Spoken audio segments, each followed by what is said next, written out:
Di dalam dunia iklan, sering sekali saya melihat ketika orang beriklan dan dia melihat bahwa omset hariannya semakin menurun, dia langsung membesarkan budget iklan hariannya dia, teman-teman. Nah, apakah ini akan berpengaruh dengan omset harian? Belum tentu. Kalau berbicara omset bulanan, mungkin iya ya, teman-teman. Tapi kalau berbicara omset harian, kita harus ngelihat datanya dulu. Produk kita ini apakah produk yang primer atau produk yang sekunder? Kalau primer, mungkin orang tidak akan butuh di tanggal-tanggal tertentu untuk beli ya. Jadi kayak misalnya makanan atau kebutuhan sehari-hari. Tetapi kalau misalnya barang-barang sekunder, pasti akan ada customer behavior-nya yang di tanggal-tanggal tertentu rame dan di tanggal tertentu sepi, teman-teman. Jadi kalau misalnya di tanggal sepi pun, walaupun kita tinggikan budget, belum tentu itu akan berbanding lurus dengan hasil omset harian kita. Nah, jadi selain budget ditinggikan, tapi kita juga harus melihat program kita nih relevan nggak dengan daya beli orang di tanggal-tanggal tersebut.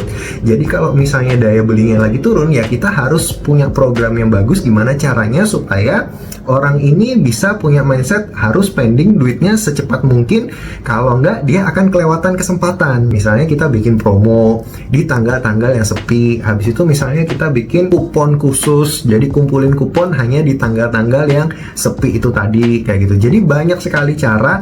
Yang penting goalsnya adalah gimana caranya orang bisa spending di tanggal-tanggal yang sebenarnya dia harus nahan uang, kayak gitu. Jadi kita harus ngasih urgensi di kepala customer kita bahwa kamu harus spending tanggal-tanggal segini nih, kalau enggak kamu akan melewatkan kesempatan. Kalau misalnya programnya sudah relevan, Anda tinggikan budget harian pun, saya yakin itu pasti akan bisa menambahkan omset harian kalian. Jadi nanti dengan adanya program seperti itu, customer-customer yang biasanya nge-hold duitnya, menahan duitnya di tanggal-tanggal dekat gajian atau setelah gajian, dia akan berpikir, oh ya ini urgent nih, kalau saya nggak ambil promo ini, saya akan kelewatan kesempatan ini. Jadi FOMO. Jadi seperti itu ya, gimana caranya kita tidak hanya meninggikan budget, tapi kita juga harus bikin program yang cocok sesuai dengan daya beli customer kita masing-masing.